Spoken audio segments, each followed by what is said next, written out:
Every fantasy story starts first with a fantastic world. I feel like the core of this genre is imagination, creating a setting that transports us from our world into a new one. Occasionally, these stories explore magic in many different shapes and forms. Yet somehow, classical fantasy tends to be incredibly homogeneous. This genre has become trope-filled and predictable. Too often, these worlds are medieval settings with mages and knights, dwarves and elves without offering anything new.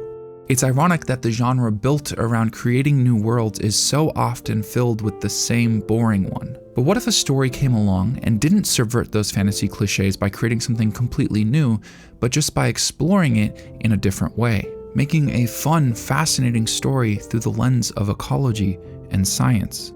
Welcome to a running series called Dungeon Meshi in Depth. My name is Pei, and today we're talking about when a fantasy story feels like a nature documentary in all the best ways. There are certain fantasy standards that are the result of highly influential stories. Two of the most influential pieces of fantasy media I can think of are The Lord of the Rings and Dungeons & Dragons. While the first is an elaborate story, the second is more a system and world. Dungeons & Dragons in its modern form allows people to play out elaborate fantasy stories with nothing more than pens, paper, and a set of dice. It's a game that in its origin was made by a man named Gary Gygax, and true to its nature, in its evolution there have been 5 different editions with hundreds of unique contributors. Its prevalence has resulted in a significant impact on fantasy media. However, these heavy-handed standards for classic fantasy world building have been as limiting as they are beneficial. Dragons, dwarves, elves, fantasy world tropes have been in many ways exhausted. They've been repeatedly played out without adding anything new or interesting. Now that being said, there are people coming along and changing up what we assume to be fantasy, creating new, different worlds that are fantastic. But that's not the only way to approach fantasy in a fresh way. Dungeon Meshi, a recent widely successful fantasy story, is heavily informed by Dungeons & Dragons and The Lord of the Rings. It's a story that accepts that classical, worn-out fantasy setting and then finds new, interesting ways to explore it, where every magical beast is part of an ecosystem and has a functioning, intuitive anatomy, showing the audience the fantastic depth of what these magical worlds could be. And it all starts with a character who's a little bit too interested in monsters. Because something I've experienced to be more and more true is that any topic shared with enough passion can be absolutely fascinating. Today's video is brought to you by NordVPN. For many reasons, a virtual private network has become a necessary part of my life, and Nord is more than just a classic VPN. It offers useful protection from potential cybersecurity threats. If enabled, things like Nord's Dark Web Monitor will give you alerts if your information is compromised. And if you want to protect yourself preemptively, you can also sign up for NordPass, a password manager. It's a simple and easy way to create strong, unique passwords across many different platforms. Nord also protects you with scam detection. In February of 2025, 107 million threats were blocked by Nord's Threat Protection Pro.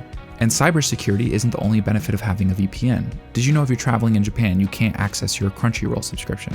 With Nord, you can stay home virtually, accessing a wide range of content that might be region blocked. All of this is available while maintaining high internet speeds. Nord is rated one of the fastest VPNs available.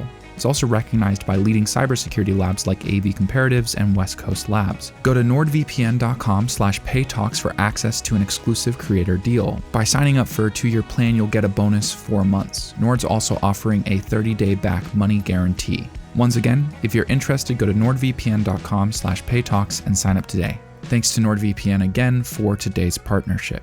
Now back to the video.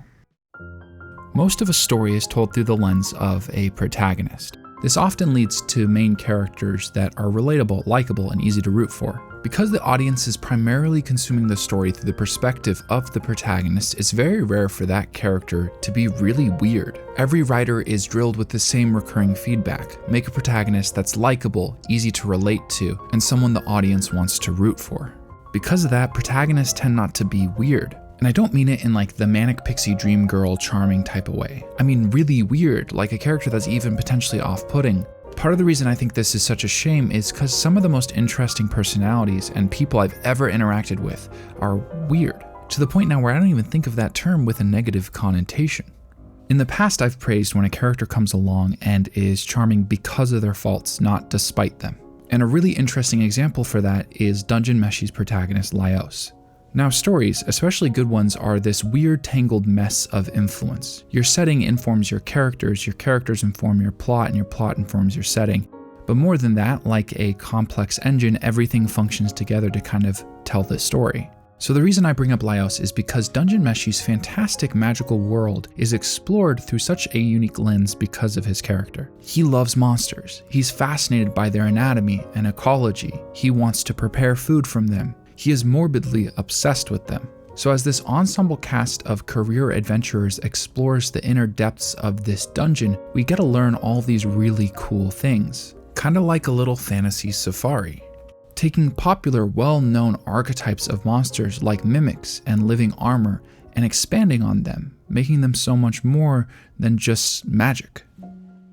Dungeon Meshi is respectful to its inspiration but unafraid to make changes. This entire show is initially built off of a gimmick. As the main party ventures deeper and deeper into this dungeon, they run into and fight monsters, and afterwards they learn so much more about the science behind them, mostly through the lens of food preparation. Through Laios' curiosity and Senshi, a dwarf accompanying the party's skill and knowledge, we learn so much about the dungeon and its ecology, because it functions as an independent, self-sustaining ecosystem, kind of like those glass terrariums, except instead of water, it's magic and water and other things. And also it's not completely self-contained. Okay, the metaphor is falling apart, but I still like it. Now, there was a major turning point that I saw discussed a lot on the internet. The third episode is when a lot of people started to realize how much they liked this gimmick. And it was all built around this monster you might be familiar with called living armor. Now, in its most common form, living armor is being magically controlled as an empty shell by an outside magical force. Now, that preconceived notion of what living armors are in other media leads to a misconception in Dungeon Meshi. The party finds themselves struggling to get by a group of oddly behaving living armor. They're protecting something, so when the party hatches a plan to distract all the outside suits so Laios can sneak in and kill whatever they're protecting, he finds a special suit of armor, one with a sack of eggs on its shield.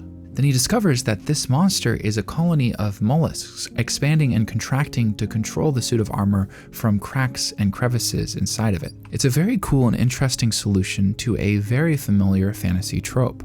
Now, a quick little cool note that I noticed in rewatching this episode for this video is that when Laios first fights with this suit of armor, he gets kicked in the wall, and as we cut to after the impact, you can see that he stuck his sword into the ground. A tiny detail that went unnoticed the first time I watched the show that I thought was so cool in retrospect.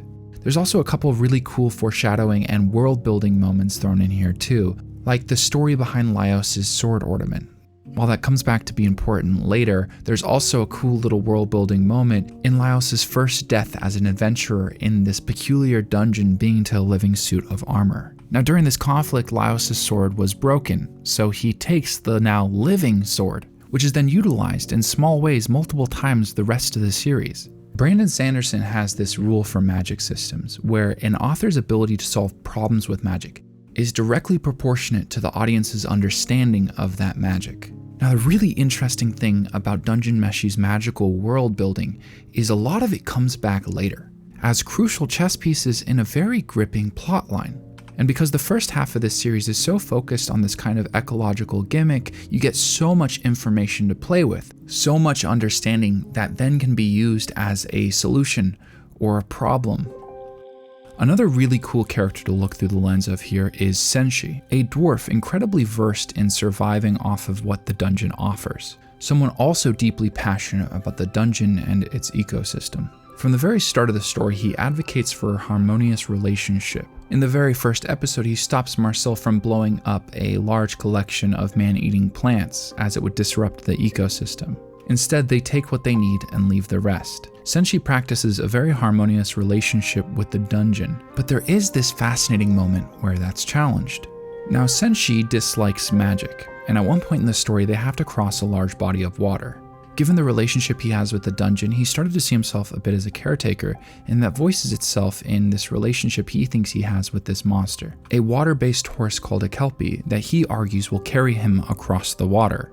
However, Laios advocates against it. He understands the dangers monsters pose. Kelpie function like other classical water-based monsters, getting you to lower your guard and then enticing you into the water. Immediately, Laios dives in and a fight ensues. Then later, as they're crossing this lake, there's a whole exploration of a food chain going on. There's ultimately this interesting moral and realization that Senshi has, that his arrogance led to him thinking he was above the dungeon, not part of it.